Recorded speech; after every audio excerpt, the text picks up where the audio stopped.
Hey guys, how's it going? This is Cat back with you for another episode of Unchained with the Captain! And we're still looking at those unpolished horror gems that may have flown under your radar. Today's entry is the offbeat horror comedy, Bong! TerrorVision from 1986. And we'll take a look at it right after the titles.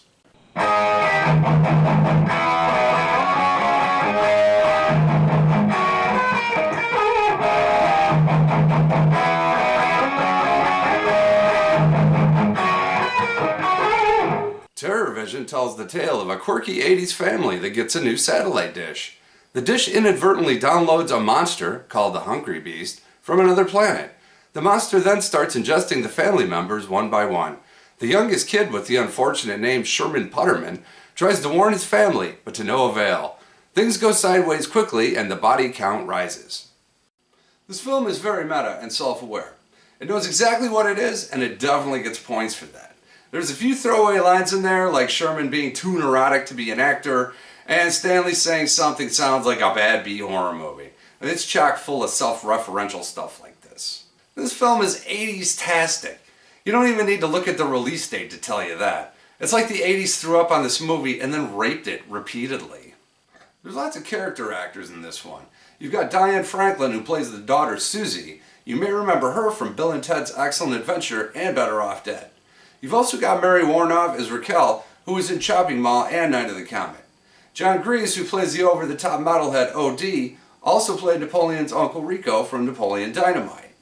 Medusa, who's played by Jennifer Richards, does a really good job as well. She plays the jaded host of a late-night horror show, kind of like Son of Svengoolie or Monster Vision with Joe Bob Briggs. So the cast isn't exactly A-list, but these actors were fairly well known when the movie was made. Every character is so far up their own ass in this movie, it's ridiculous. Except for Sherman. Their only motivation is to get what they want as quickly as possible, and pretty much fuck everybody else. A couple of great examples of this is when they finally get the dish working, and everyone wants to watch their favorite channel, and again, fuck everyone else. Now towards the end, the surviving family members scheme how to make as much money as they can off the monster, even after they found out most of their family is dead, because the monster ate them. Now, I'd say it's giving you social commentary about how modern technology is fracturing families and turning them into self-indulgent assholes. And that's even more true today with smartphones. I know, a schlocky horror movie with a deeper meaning. Weird, right?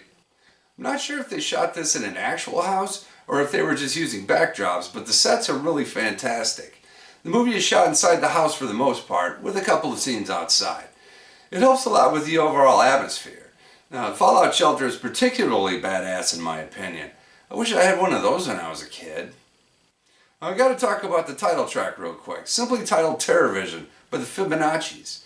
It fits well with the movie's tone and kind of shows you what you're in for.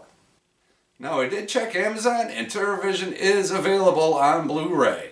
It's also on YouTube in 1080p if you can believe that. Now, it's a nice clean print for being a 30-year-old movie and it looks really great. The verdict? This one is tough to put in a box. It's strange, it's funny in a tongue-in-cheek kind of way, and has a good amount of gore. Now, it's not for everyone, but if you're looking for some horror comedy, it's pretty fucking weird. Give it a look. You definitely won't be bored, I guarantee it. Well, that's all for TerrorVision. Tune in next time as we finish out Rocktober with the cult classic Killer Clowns from Outer Space. Thanks for watching. Stay tuned for another horrible impression, and you guys are dismissed. You have not liked or subbed this channel. You know this to be true. Your feeble likes mean nothing to me.